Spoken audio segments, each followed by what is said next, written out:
各位观众，你先想一件事儿：你今天早上打开手机叫的那台 Uber， 全世界跑在路上几百万台 ，Uber 自己一台车都没有。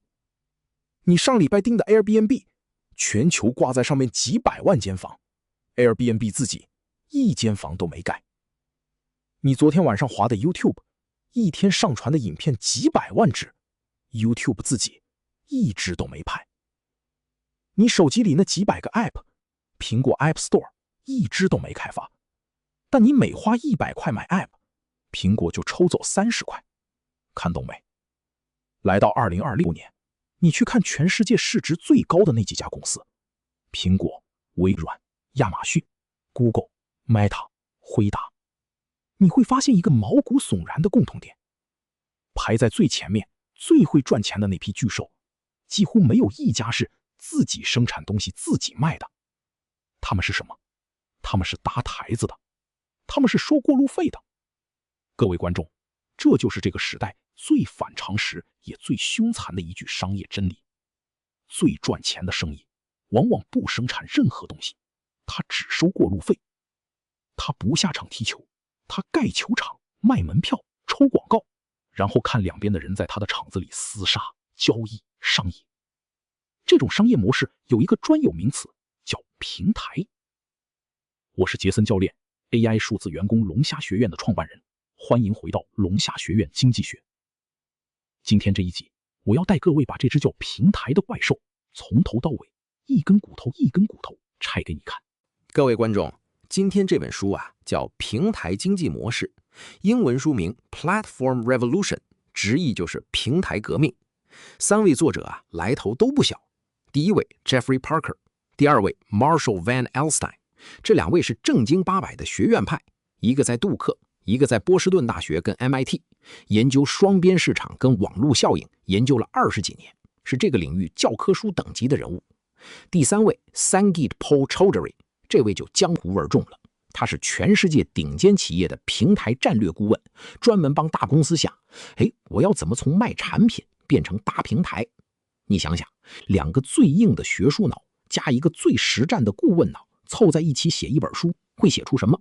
就写出这本到今天为止全世界谈平台谈得最系统、最完整、最不废话的一本圣经。这本书2016年出来，直接变成矽谷创业圈、MBA 课堂还有所有想做 App 的老板的案头必读。为什么它到2026年还这么重要？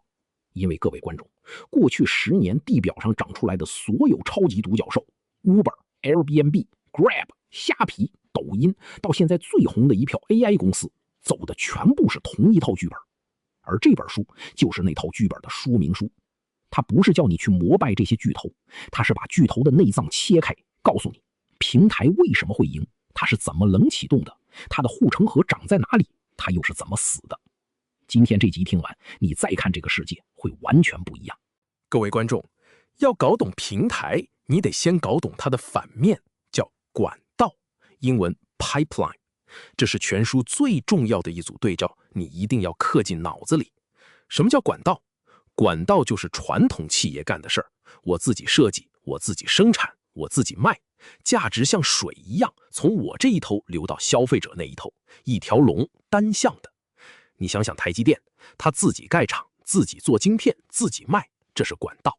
你想想以前的计程车行，自己养车，自己雇司机，自己载客，这是管道。你想想传统的旅馆，自己盖楼，自己请服务生，自己收房费，也是管道。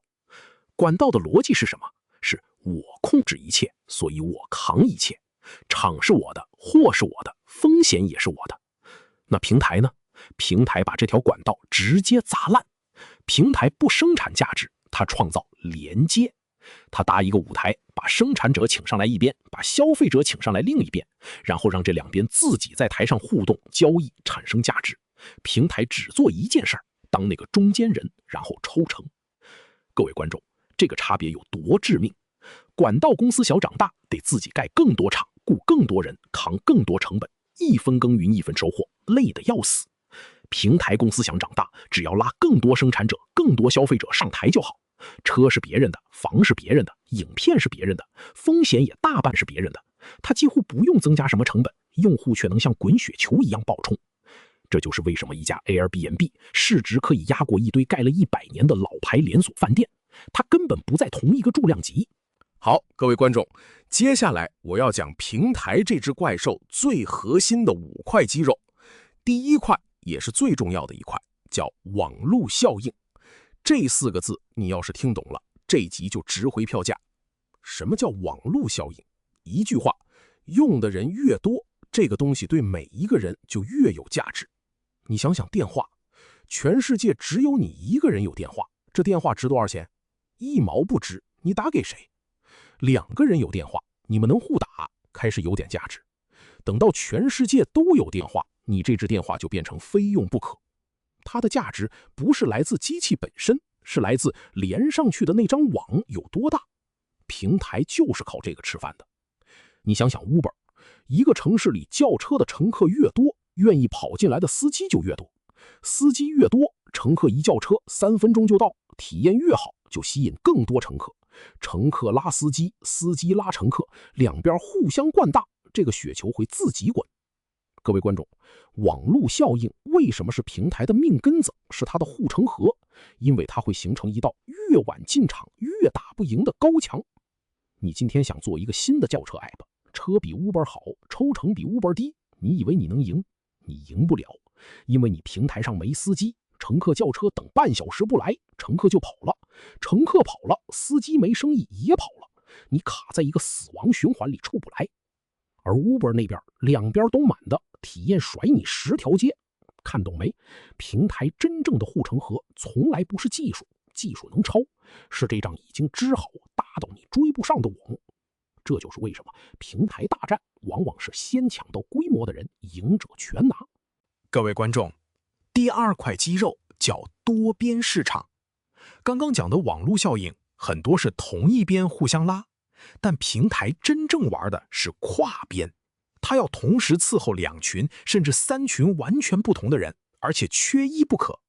你想想这个画面，平台像一个夜市的摊主头子，他左手要拉卖东西的摊贩，右手要拉来逛街的客人。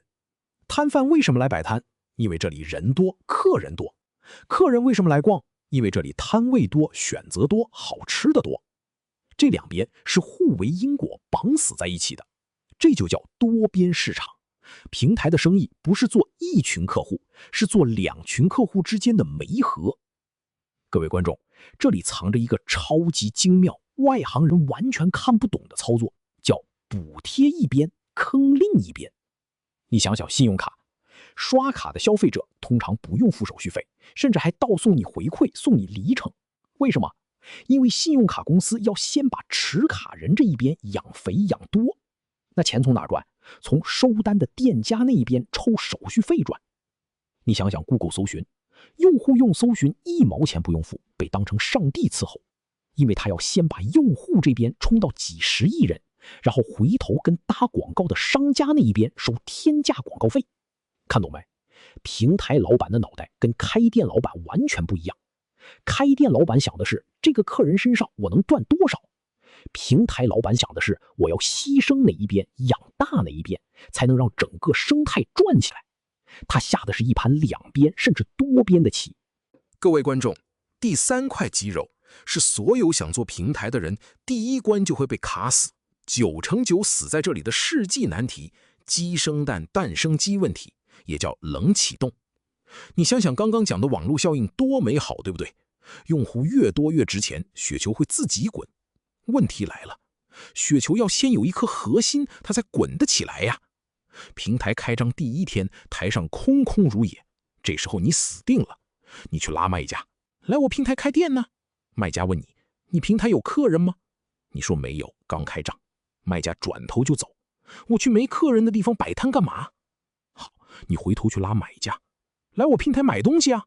卖家问你，你上面有东西卖吗？你说没什么货。买家转头也走了。看懂没？没有鸡就生不出蛋，没有蛋又孵不出鸡，两边都在等对方先来，结果就是你这个平台冷冰冰的死在起跑线上。这个坎儿就叫冷启动，是平台创业的第1道鬼门关。那高手怎么过？书里给了几招杀手锏。第一招，单边先自己下海。你缺蛋，那你自己先生蛋。当年 Uber 刚开，没司机，他自己花钱找一批车先养着，让乘客一叫就有车，先把体验做出来。第二招，先攻一个小到不能再小的市场，别一开始就想吃全世界，先把一个大学城、一个社区、一种商品做爆，让这一小块先热起来。第三招，先做工具，再长成平台。你先给某一边一个好用到爆的免费工具，把人养进来，等人够多了，再把另一边接上去，平台就活了。各位观众，记住，先破鸡生蛋，你才有资格谈后面的一切。各位观众，第4块肌肉听起来很爽，但也很残忍，叫赢家通吃，英文 winner take all。 什么意思？在很多平台市场里，最后往往不是百家争鸣，大家分一杯羹，而是老大吃掉整桌，老二勉强活着，老三老四直接饿死。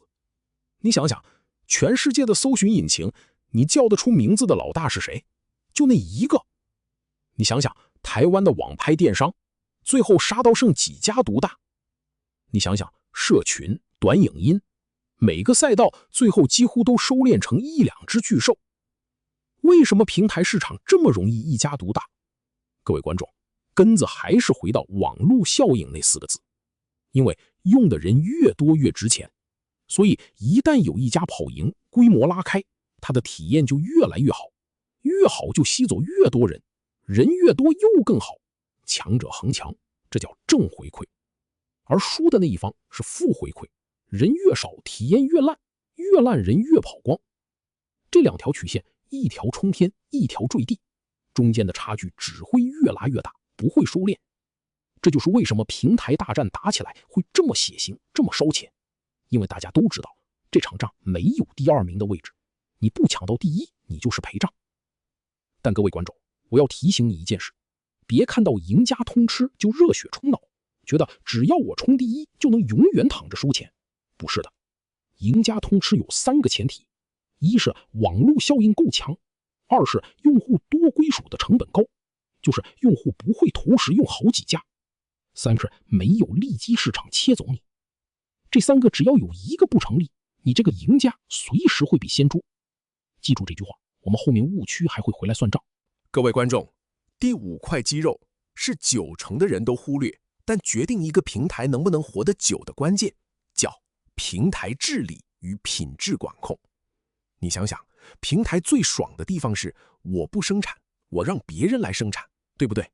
但这也是它最要命的地方，货不是你的，内容不是你的，服务品质也不是你控制的，那出事怎么办？你想想 Airbnb 上要是有房东把房子搞得像垃圾场，甚至偷装针孔，客人被坑1次，骂的是谁？骂的是 Airbnb。 Uber 上要是司机乱开价，态度恶劣，甚至出事，客人恨的是谁？恨的是 Uber。 YouTube 上要是满满诈骗、假消息、有害内容，用户跟广告商跑掉，倒霉的是谁？是 YouTube。 看懂没？平台把生产外包出去了，但信任它1秒都不能外包。信任这2个字才是平台真正在卖的东西。所以一个成熟的平台背后一定有一套你看不见但无比重要的治理机制：评分系统、评论机制、身份验证、保险赔付、争议仲裁、违规下架、演算法过滤。这套东西书里叫策展跟守门，它要在2个极端之间走钢索，管太松，烂货横行，劣币驱逐良币，用户跑光；管太严，把好的生产者也逼走，扼杀活力，平台变荒漠。各位观众，这就是为什么做平台听起来很爽，我搭个台子收个路费就好，但真正做起来难如登天。因为你不只要拉人上台，你还要当那个台子的警察、法官跟保险公司。治理才是平台从一时爆红走到长治久安的分水岭。各位观众，讲到这里，5块肌肉、网络效应、多边市场、鸡生蛋、赢家通吃、平台治理，全部摊在你面前了。我现在把这本书最核心的灵魂浓缩成几句话，你把手机拿出来，这几句记下来，胜过你听100堂空泛的商业课。第1句，管道自己划船，平台造一片海。你自己下海卖命，天花板就是你的体力。你造一片海，让别人来航行，你收的是整片海的过路费。第二句，平台不拥有资产，却掌控互动。Uber 没有车 ，Airbnb 没有房 ，YouTube 没有片，但每一笔交易，每一次连接都从他身上过一手，不求拥有，但求必经。第三句，网络效应是唯一真正的护城河，技术会被抄，网织不出来就是织不出来。第四句，平台的第一道生死关不是赚钱，是鸡生蛋。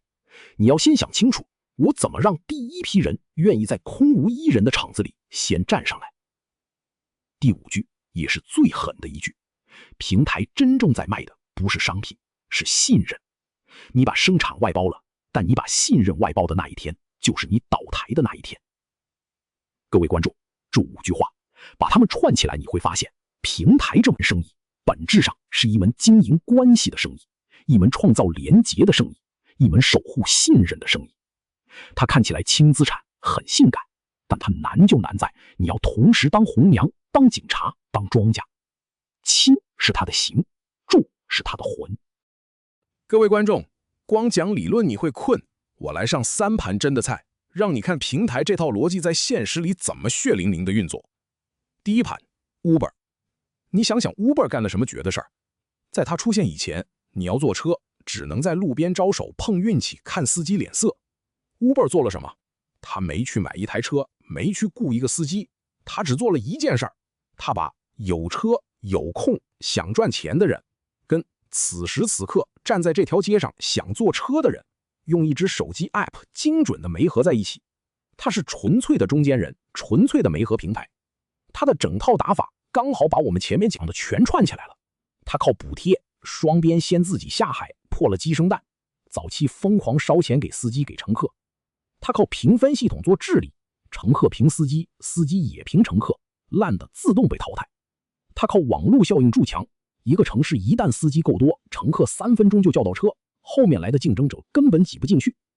第二盘 Airbnb， 这更神，全世界最大的住宿提供者之一，名下1间房都没有。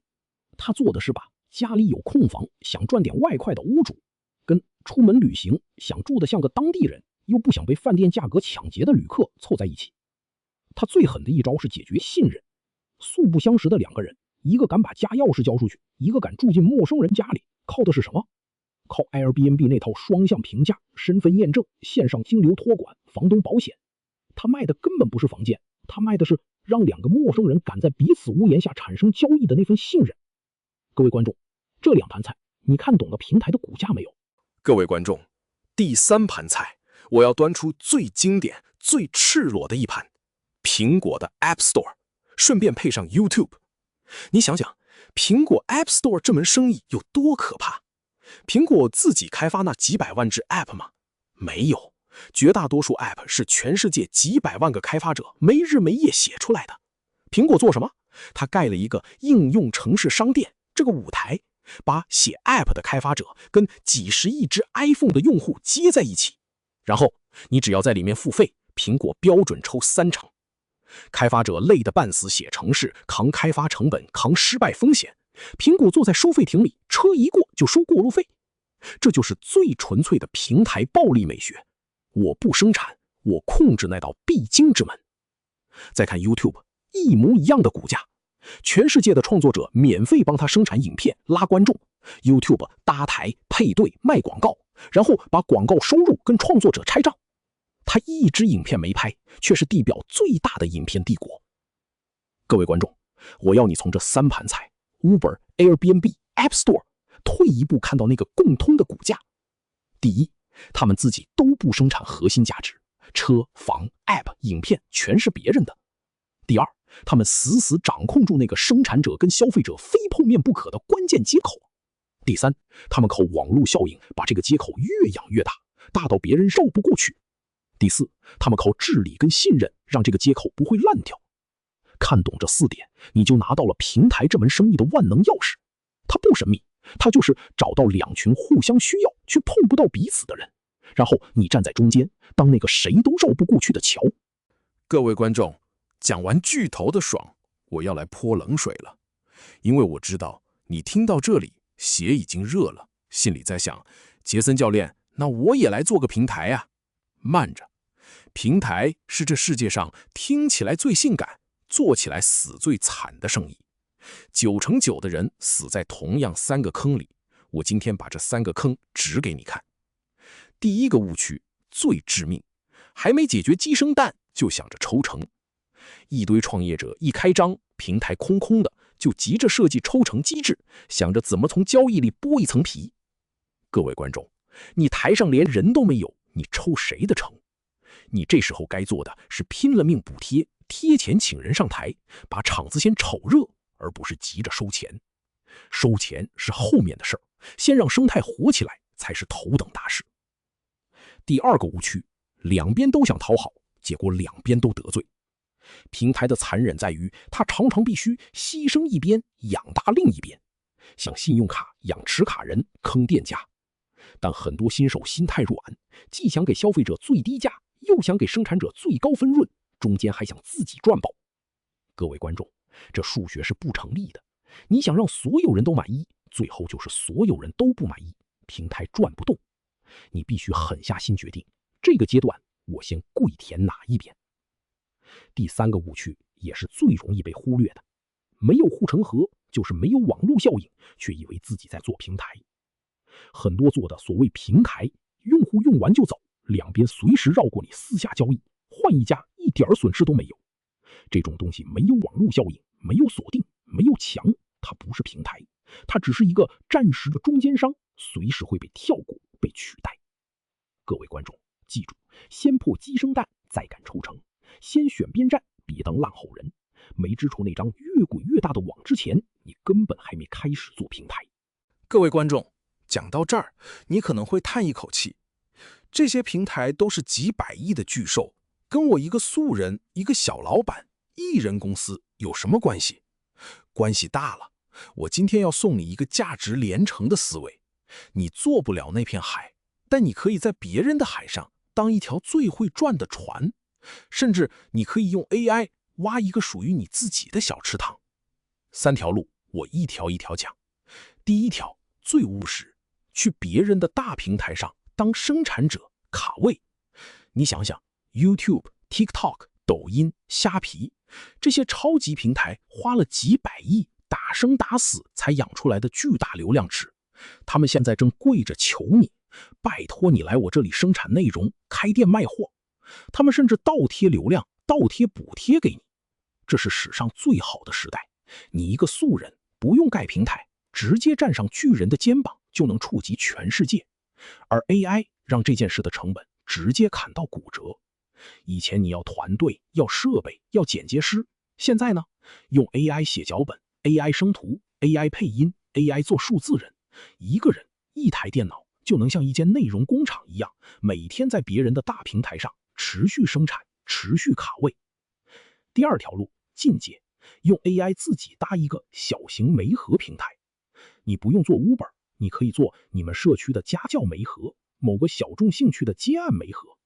以前搭平台要工程团队，要几百万，现在用 AI 加无程式码工具，一个人就能搭起一个小而美、专攻利基市场的媒合池。记住我们讲过的，别想吃全世界，先把一个小到不能再小的市场做爆。第3条，心法，善用网络效应。就算你只是经营一个社群，一个 LINE 群，一份电子报，你也要用平台脑去想，怎么让人拉人，让早进来的人帮我拉后进来的人，让我的雪球自己会滚。各位观众，平台思维不是巨头的专利，它是这个时代每一个想以小博大的人最该装进脑子里的武器。各位观众，讲到平台思维怎么落地，我不跟你讲空话，我讲我自己正在做，每天在做的一件事。AI 数字员工龙虾学院，它的骨子里就是一个平台。你想想，一开始我大可以只当一个管道，我一个老师自己开课，自己教，自己收学费，一堂一堂卖，这是管道。天花板就是我一个人的体力跟时间，我一天只有24小时，能教几个人？但我要做的从来不是管道，是平台。我在干嘛？我在搭一个培训平台加讲师生态。第一步，我先当那个先下海生蛋的人。我把整套 AI 内容产线、数字人、自动发片，一个个 AI 员工的 skill 全部做出来，跑通验证，先把价值做到满。第二步，我把这套东西变成创始讲师大礼包。各位观众，这就是网络效应的隐性。我教出来的每一个学员，他不只是消费者，他学会之后可以变成生产者，去开他自己的班，复制他自己的频道，教他自己的学员。学员教出学员，讲师养出讲师，这个生态会自己滚，自己长大。第三步，最关键的治理跟信任。我为什么要死守品牌、死守品质、死守合规红线？因为我很清楚，我卖的不是课，我卖的是 AI 数字员工龙虾学院这几个字背后的信任。这个生态要活得久，我这个平台搭建者就得当那个守门人。各位观众，你看到了吗？我不是在卖你一堂课，我是在示范给你看，一个人怎么用平台思维加 AI， 把自己从一条累死累活的管道升级成一片能让别人航行，也让自己越滚越大的海。这就是龙虾学院整个模式最底层的引擎。各位观众，来，今天这集这么硬，我帮你把黄金5重点像钉钉子一样一根一根钉进你脑子里，你把这5点带走，这半小时就没白花。第一，平台 vs 管道。管道是自己生产自己卖，自己划船累到死。平台是搭舞台，让生产者跟消费者上台互动，你收过路费，你造一片海。最赚钱的生意往往不生产任何东西。第二，网络效应，用的人越多，东西越值钱，这是平台唯一真正的护城河。技术能抄，网织不出来就是织不出来。第三，多边市场，平台同时伺候2群人，高手懂得补贴一边，养大另一边，别当两边讨好的烂好人。第四，鸡生蛋，冷启动，这是平台的第一道鬼门关，先破鸡生蛋，把场子炒热，再谈抽成，顺序到了就死。第五，赢家通吃加治理，平台市场容易一家独大，但真正让你活得久的是治理跟信任。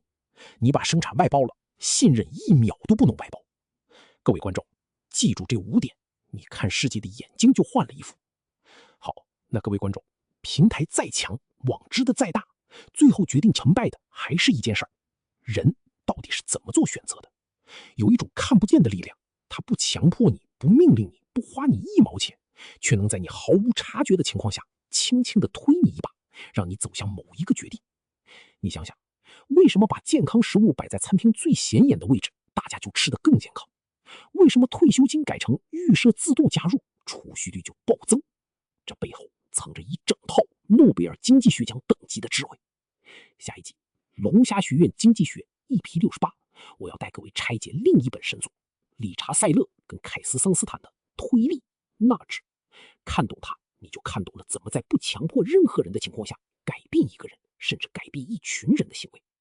各位观众，如果今天这一集让你对这个世界多懂了1分，拜托你动动手指，按赞、订阅、开小铃铛，在留言区打2个字告诉我，你听懂了吗？你的每一个互动都是在帮龙虾学院这片海多滚大一圈。我是杰森教练，AI 数字员工龙虾学院，我们下期见。